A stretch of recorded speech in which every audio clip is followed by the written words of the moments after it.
दशा में प्रेगनेंसी करें ना करें, कब संतान हो रही है, तो ऐसे बहुत सारे क्वेश्चन आज आप देखेंगे।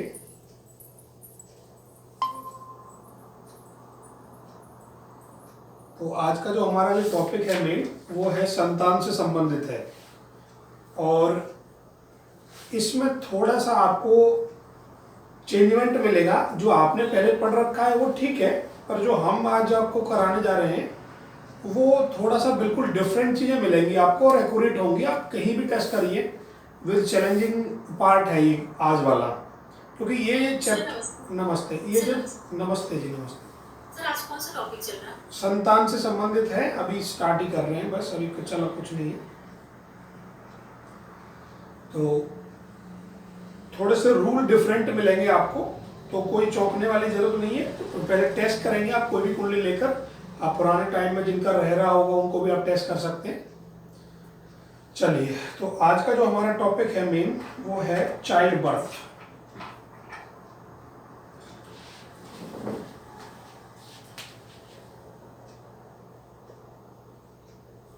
संतान, संतान को मेनली हमेशा जो है, जो मेन प्राइम कस्प है, उसके लिए फिफ्थ कस्प को आपको हमेशा देखना होगा, पांचवें भाव को देखना होगा। और पांचवें भाव के लिए संतान के लिए हमेशा जो पॉजिटिव नंबर है 2, 5 एंड 11, ये पॉजिटिव नंबर है। ठीक है, संतान के लिए पॉजिटिव नंबर हो गए। और नेगेटिव नंबर कौन से हो गए? 1, 6, 10, ये नेगेटिव नंबर हो गए। अब थोड़ा सा समझिए, थोड़ा जब 2, 5, 11 आएगा किसी भी कोड के अंदर, या 5 के साथ कोई भी कॉम्बिनेशन आएगा, तो आपको इजीली आप कह सकते हैं कि जी संतान उत्पत्ति का ये कोड है, ये संतान उत्पत्ति आप लिख सकते हैं, ये उत्पत्ति हो गई जी। देन नेक्स्ट क्या लिखेंगे? सबसे इंपॉर्टेंट जो चीज मैं बताने वाला हूं अभी, अगर आपके पास 1, 4, 10 आ रहा है, किसी भी सिग्निफिकेटर, जब आप संतान की बात करेंगे, पांचवें कस्प में किसी का भी 1, 4, 10 अगर आ रहा है और साथ में प्लस 6 से 12 भी है, क्योंकि ये है जो ये कोड है 1, 4, 10, इसको लिखते हैं गर्भपात, अर्थात मिसकैरेज होना, इसको लिखेंगे गर्भपात।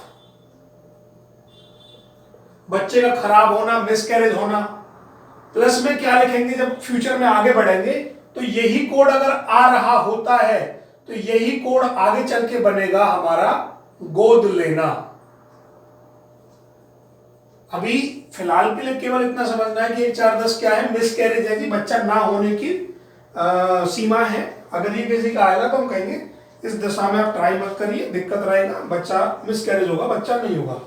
इससे आगे अगला स्टेप है 1, 4, 10 प्लस में 6 से 12, तो आप ये कह दीजिए बड़ा क्लियर कट कि आपको डेफिनेटली 100% संतान नहीं होगी प्राकृतिक तरीके से, प्राकृतिक रूप से। आपको या तो चाइल्ड अडॉप्शन में गोद में जाना पड़ेगा, या कहीं सैरोगेसी या अदर XYZ मेथड में जाना पड़ेगा। अब इस पॉइंट को समझने के लिए, संतान को समझने के लिए, ये 3 पॉइंटों के अलावा चौथा जो सबसे इंपॉर्टेंट पॉइंट है वो है बांझ राशि। बांझ राशि, जो बांझ राशियां होती हैं हमारी, वो संतान के चैप्टर में सबसे ज्यादा रोल निभाएंगे। और बांझ राशियां कौन कौन सी होती हैं? पहली, तीसरी, पांचवी और छठी, ये 4 राशियां बांझ राशियां कहलाती हैं। इनका रोल अभी थोड़ी देर बाद जब आप टॉपिक में आगे बढ़ोगे तो आप समझ जाओगे। आगे लिखिए। अब मैं आपको इनके कुछ रूल्स बताने जा रहा हूं, वो लिख लीजिए। ये 4 रूल्स के बाद ये तो हो गए चैप्टर को ओवरव्यू समझने के लिए। अब लिखिए सम इंपोर्टेंट रूल्स चाइल्ड बर्थ।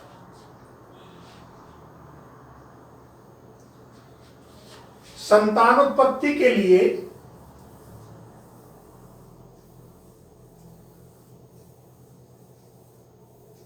पांचवा भाव प्राइम कस्प होता है और दूसरा और 11वां सहायक भाव होते हैं।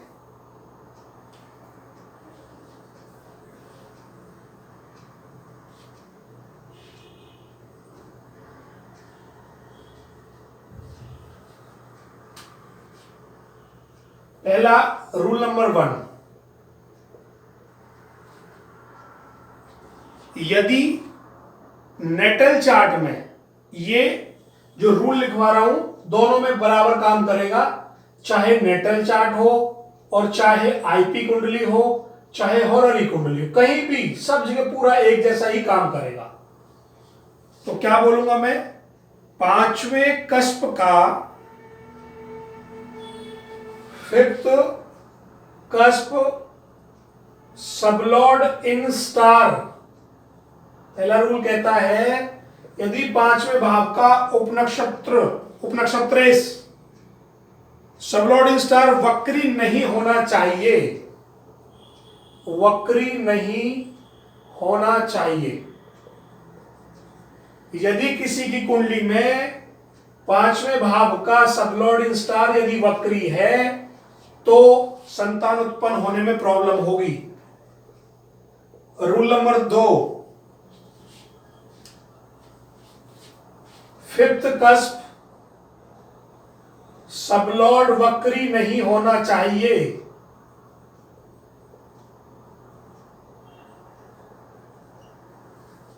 सबलॉर्ड भी वक्री नहीं होना चाहिए और सबलॉर्ड इन स्टार भी वक्री नहीं होना चाहिए। दोनों में से यदि कोई वक्री है तो कहीं ना कहीं प्रॉब्लम होगी।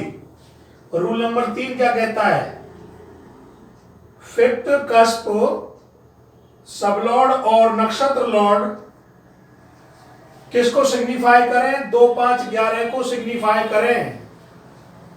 इनमें से कम एक कोई भी होना चाहिए। तीसरा रूल, फिफ्थ कस्प सबलॉर्ड और नक्षत्र लॉर्ड 2, 5, 11 को सिग्निफाई करें। यदि वो 1, 4, 10 को सिग्निफाई करते हैं तो संतान उत्पत्ति में परेशानी होगी।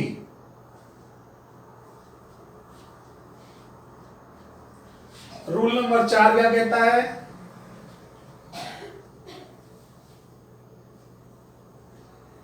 यदि पांचवें भाव में, भारतीय ज्योतिष का रूल है, यदि पांचवें भाव में बांझ राशि पड़ी है तो भी संतान उत्पत्ति में समस्या होती है। ये 4 रूल्स जो हैं इनको जर्नल फंडामेंटल बोलते हैं। ये जर्नल फंडामेंटल हैं संतान के टॉपिक के। इनके इर्द गिर्द ही घूमेगा पूरा संतान का टॉपिक।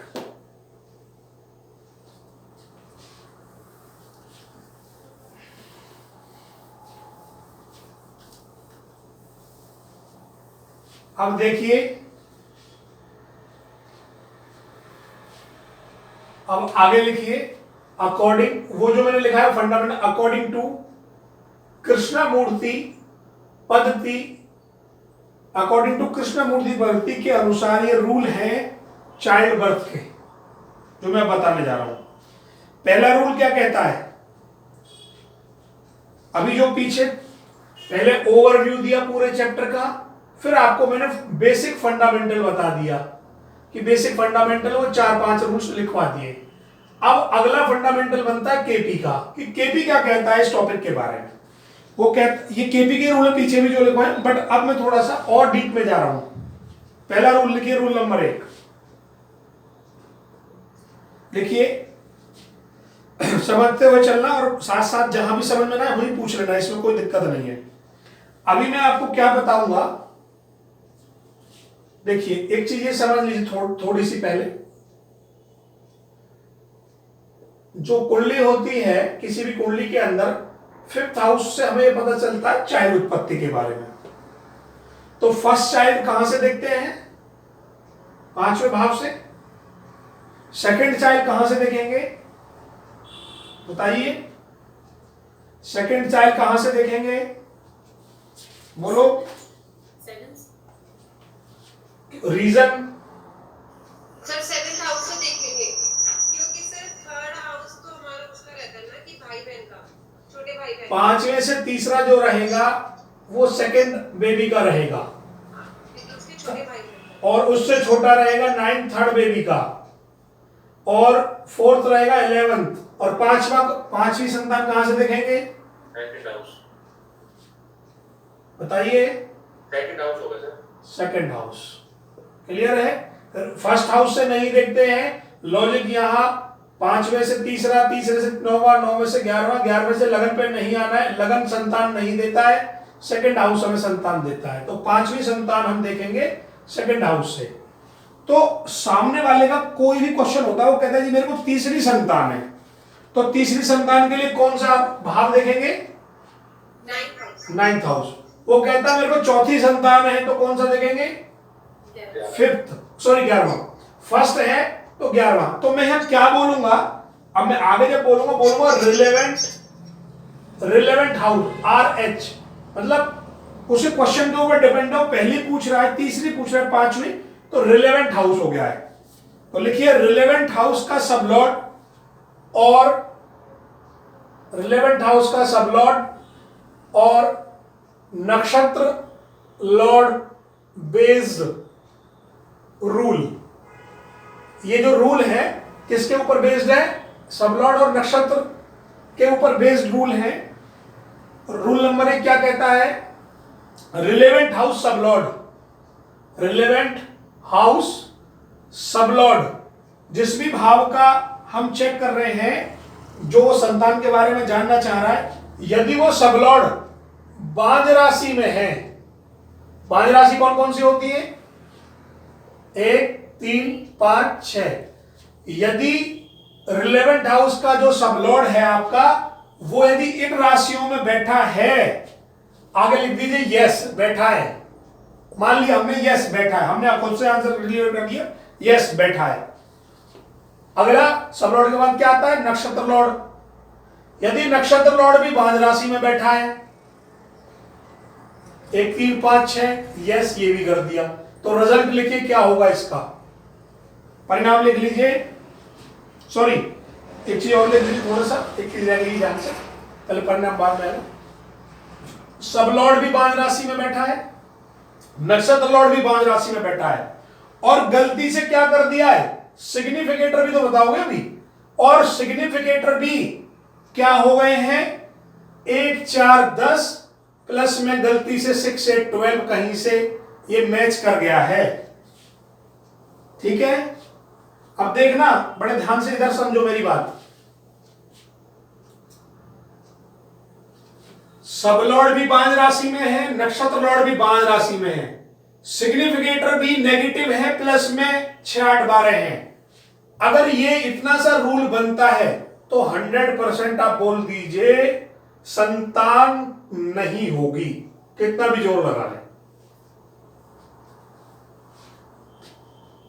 संतान नहीं होगी। क्या ऑप्शन बचा, केवल गोद लेना। पहला रूल क्लियर हुआ। अब देखो मैं इस रूल में एक टांग और जोड़ रहा हूं छोटी सी, सिग्निफिकेटर की तरफ बोर्ड पे देखो, 1, 4, 10 प्लस में 6, 8, 12, मैंने प्लस करके 2, 5, 11 और कर दिया। अब इस रूल का परिणाम, ये पहला परिणाम था, अब दूसरा परिणाम क्या बन जाएगा, कोई बताएगा। सर गोद ले लेंगे बच्चे। गोद तो पहले ही ले चुके गोद तो। अब केवल एक ही चीज बची, बांझ राशि में भी यस, नक्षत्र में भी यस, नेगेटिव भी है, ऑपरेशन ये जो भी काटा छाटी है, जो 6, 8, 12 में बता दूंगा क्या चीज एग्जैक्टली, ये आपका होता है नेगेटिव, और 6, 8, 12 में क्या होता है, नेगेटिव ऑपरेशंस या कुछ बड़ी प्रॉब्लम्स होना, बड़ा ऑपरेशन सर्जरीज होना, ये 6, 8, 12 होता है। प्लस में संतान भी दे दी उसने, 2, 5, 11 के नंबर भी मिक्स कर दिए उसने लाके, जैसे हम यहां भी कर सकते थे, रूल नंबर उसमें भी 2, 5, 11 भी आ रहा है, प्लस में 1, 4, 10 भी आ रहा है, तो कहेंगे मिसकैरेज के बाद संतानें हो जाती है। परंतु इस केस में क्या है, 1 4 10 भी है, 6 8 12 भी है, 2 5 भी। तो हम यहां लिखेंगे कि भाई प्राकृतिक रूप से संतान नहीं होगी, सेरोगेसी करा ले दो। यहां दूसरा वर्ड आएगा सेरोगेसी। सेरोगेसी से ही संतान मिल सकती है, और कोई तरीका नहीं है। तो रूल नंबर 1 पूरा हो गया। अब रूल नंबर 2 लिखिए।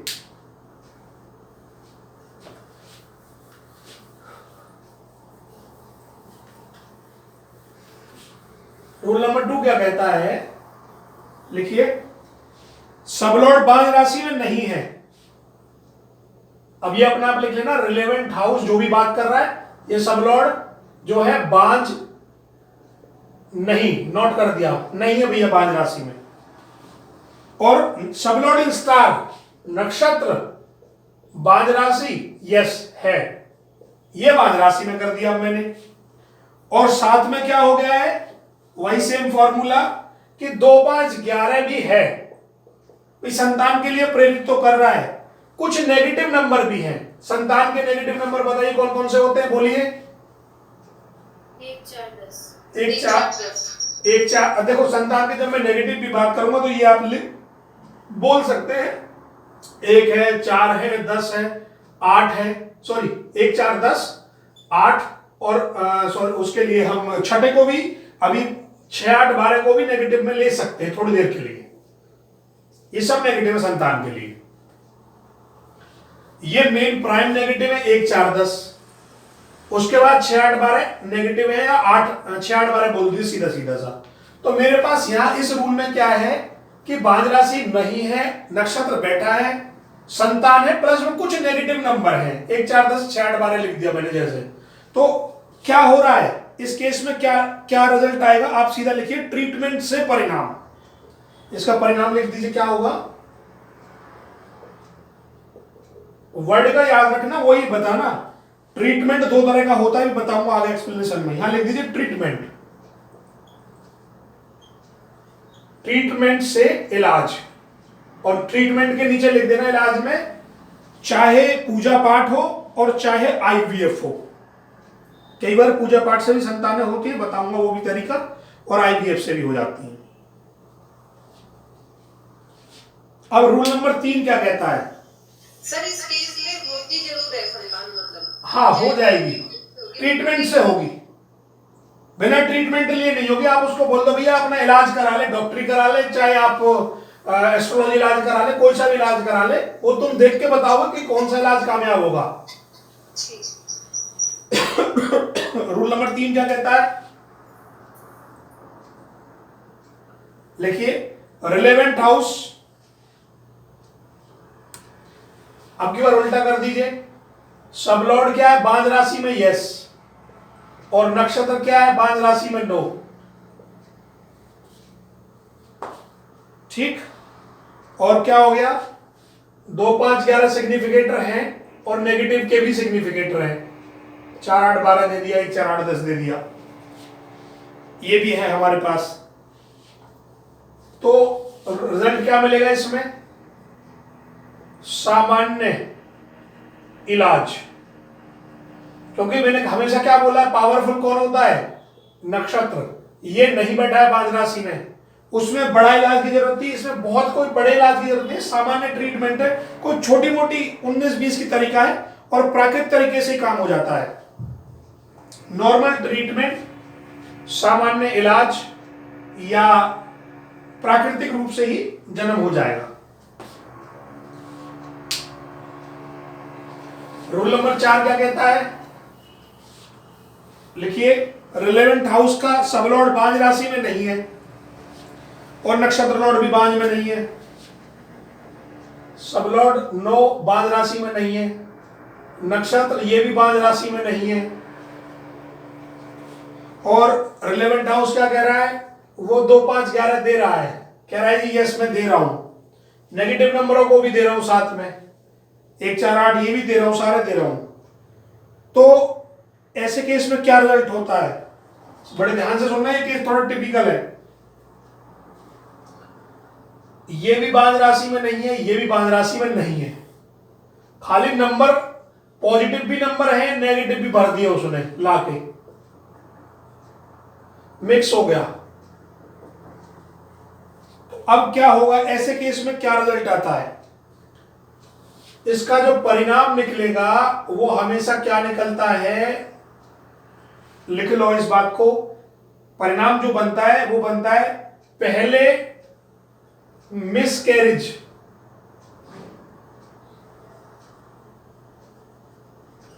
गर्भपात, पहले संतान की प्रॉब्लम होगी, गर्भपात होगा, मिसकैरेज होगा, बाद में संतान उत्पत्ति। बाद में पहले कई बार आपने सुना होगा ना बहुत सारे केसों में कि भैया हमारा पहली संतान खराब हो गई है, दूसरी खराब हो गई है, उसके बाद संतानें हुई हैं। तो ये आप कई बार सुनते हुए आए होंगे। ठीक है, ये लिख लिया। इन चारों रूलों में कोई प्रॉब्लम किसी को? सर ये जो नंबर लिखवाए हैं आपने सारे, तो सर पूरा का पूरा सेट तो मिलता नहीं है, तो इनमें से दो पॉजिटिव मिल जाओ, दो नेगेटिव मिल जाओ, एक पॉजिटिव एक नेगेटिव मिल जाओ, बात वही है भाई। 2 5 11 पॉजिटिव नंबर, हमेशा नंबरों को ऐसे छोड़ा, ऐसे ढूंढा करो, ये पॉजिटिव नंबर है, उनमें से कोई पॉजिटिव में से कोई एक आ जाए, नेगेटिव में से कोई एक आ जाए, तो भी बात हुई है। दो इसमें से आ जाए, एक इसमें, तो भी मतलब मिक्स हो गए ना। अगर मान लो नेगेटिव नेगेटिव होते तो फिर दिक्कत ज्यादा है, फिर आप सीधा सीधा मना करोगे।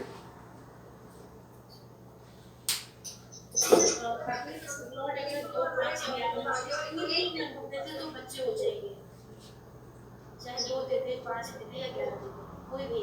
हाँ जी, कोई भी। फिर मैं कहते हैं अगर 3 नंबर हमारे पॉजिटिव वाले आ गए और एक नेगेटिव वाला आ गया तो फिर सब मिक्स हो गए। पॉसिबिलिटीज बस इतनी हो गई है कि भाई प्रॉब्लम तो उसकी आएगी आएगी। अच्छा कैसे देखो, नेगेटिव आने का मतलब है, नेगेटिव आने का मतलब है कि वहां उसने अपनी प्रेजेंट एडमिट करा दी। आगे लिखिए। अब जो मैं अभी ये 4-5 रूल जो लिखवाए हैं उनके बाद आप लिखिए थोड़ा सा अलग, इसी में रूल और बढ़ा रहा हूं मैं अभी। और वो ये जो रूल्स हैं ये बिल्कुल फिक्स रूल है जो लिखवा रहा हूं। यदि रिलेवेंट हाउस, जो भी रिलेवेंट हाउस है उसका सबलॉर्ड मंगल हो, मान लो फर्स्ट बच्चे की बात कर रहे हैं, फिफ्थ कस्प का सबलॉर्ड मंगल है और नक्षत्र भी मंगल है, दोनों मंगल हैं, तो ऐसे केस में आप हमेशा देखना बड़े ध्यान से, फिफ्थ कस्प का सबलॉर्ड भी मंगल, नक्षत्र भी मंगल, और एक पॉइंट और जोड़ देता हूं, यदि सबलॉर्ड और नक्षत्र स्वामी बांझ राशि में बैठ जाए,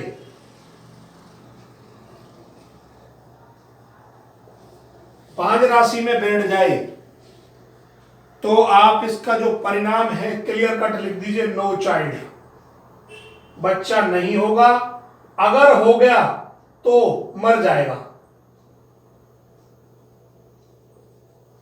इसको बोलते हैं, पहले बहुत जगह आपने जब बेसिक एस्ट्रोलॉजी में वो पढ़ोगे ना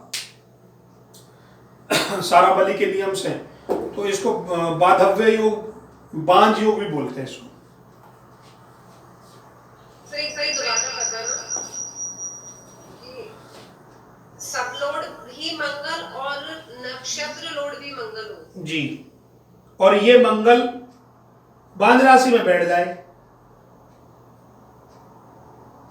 ये मंगल किस में बैठ जाए, बांझ राशि में बैठ जाए, तो क्या हो जाएगा, ऐसे केस में संतान नहीं होगी, कितना भी जोर लगा लो, नो चाइल्ड ही रहेगा, यहां आप संतान उत्पत्ति नहीं कर सकते, चाहे कितने भी पॉजिटिव नंबर आए सर, कितना भी पॉजिटिव आए, कुछ भी आए, सारे नंबर 2 5 11 से भर जाए, कोई भी दिक्कत नहीं है। इसलिए पहले ये जो रूल लिखवा रहा हूं, ये रूल पहले टेस्ट करने हैं, सिग्निफिकेटर तीसरे नंबर पे जाके टेस्ट करना है।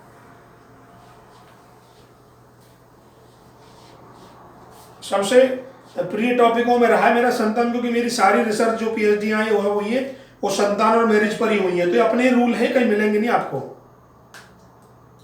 आगे लिखिए रूल, अगला रूल क्या कहता है, फिफ्थ कस्प, मतलब कोई भी फिफ्थ, सॉरी मैं पहले बच्चे की बात कर रहा हूं इसलिए फिफ्थ बोलता हूं, वो अगर तीसरे बच्चे की बात करेगा तो 9वां पे लग जाएगा रूल एज इट इज, जिस बच्चे की बात होती है, ध्यान रखना हमेशा।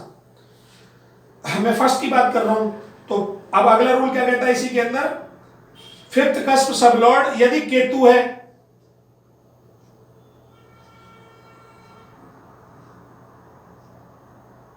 और नक्षत्र लॉर्ड भी केतु है, ये सब लॉर्ड भी केतु है और नक्षत्र लॉर्ड भी केतु है, ये दोनों केतु हैं, ठीक, दोनों केतु हैं, तो हमेशा ध्यान रखना केवल एक ही संतान, रिजल्ट क्या है, 1 बेबी, एक संतान अवश्य होगी, एक संतान अवश्य होगी डेफिनेटली। रूल नंबर इसका, नेगेटिव नंबर भी आएंगे तब नहीं सर? हाँ यहां देखिए एक बात बता देता हूं, यहां जो वैल्यू मैं बताने जा रहा हूं, यहां सबलॉर्ड की पावर पता चल रही है, सबलॉर्ड और नक्षत्र की। अब ये देख लो ऑटोमेटिकली केतु कहीं ना कहीं 2, 5, 11 में से एक को तो दे ही रहा होगा ऑटोमेटिकली, एक पॉजिटिव नंबर जरूर दे रहा होगा, और ना भी दे रहा हो तो आप कह सकते हो केतु का काम है एक संतान देना, फिक्स रूल है ये। आप देखना ध्यान से, अगला इसके बाद रूल क्या है, इसी में ही चेंज हो रहा है, fifth cusp sublord any planet, कोई भी प्लेनेट, कोई भी प्लेनेट हो, कोई लेना देना नहीं है, पर नक्षत्र लॉर्ड केतु हो तो भी एक संतान होगी, ठीक है। एनी सबलॉर्ड कोई भी प्लेनेट हो सकता है, और नक्षत्र लॉर्ड यदि केतु है तो डेफिनेटली कोई भी नंबर आओ, कुछ भी नंबर आओ, देखने की जरूरत नहीं, एक संतान होगी जी, वो डेफिनेट है।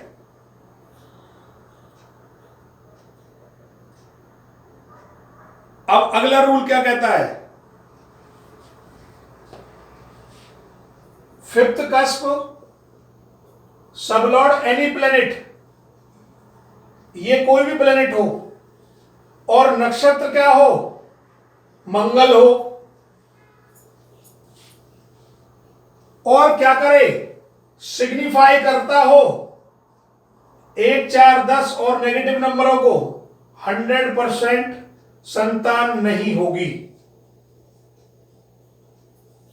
ये भी लिख दीजिए, नो बेबी। सही, मंगल सिग्निफाई करे, कोई भी सिग्निफाई करे, जब ये प्लेनेट भी सिग्निफाई करे, ये एनी प्लेनेट लिख तो दिया, ये मान लो सन है, अब सन दिखा रहा है नेगेटिव को, दिखाए, हमारा रूल सेटिस्फाई हो गया।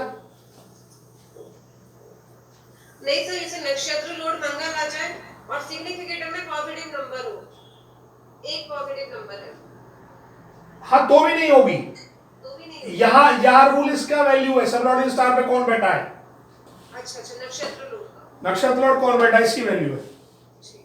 इसका अपोजिट रूल और एक लास्ट और लिख लीजिए बस।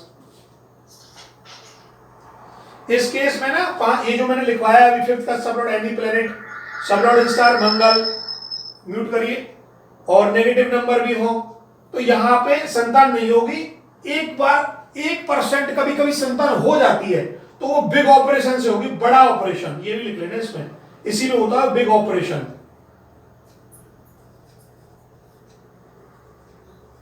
ये बड़ा ऑपरेशन का नंबर यही है,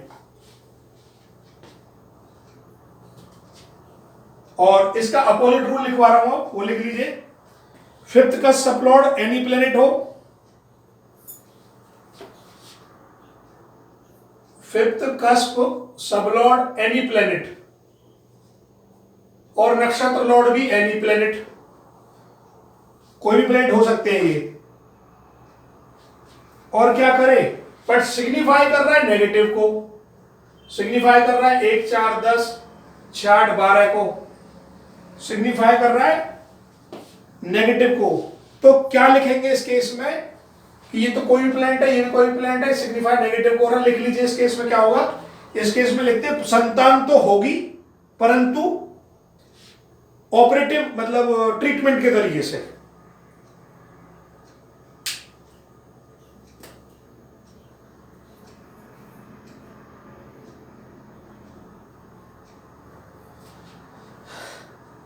हो गया क्लियर?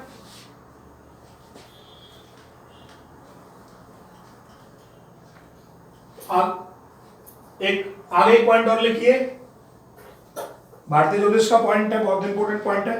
पंचमेश यदि अपने ही नक्षत्र में हो तो एक बच्चा अवश्य देता है।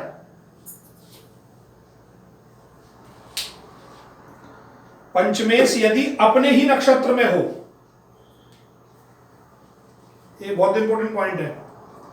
मतलब पांचवें भाव का स्वामी अपने ही नक्षत्र से, मतलब अपने ही नक्षत्र स्वामी में हो, मंगल मंगल पर हो, राहु राहु पर हो, केतु केतु पर हो, तो एक बच्चा अवश्य देगा। और एक लास्ट ऑप्शन और भी है, यदि पंचमेश राहु, देखो यहां पंचमेश का मतलब है यस, या तो पांचवें भाव में राहु बैठा हो, या सबलॉर्ड इन स्टार की पोजीशन पर राहु हो।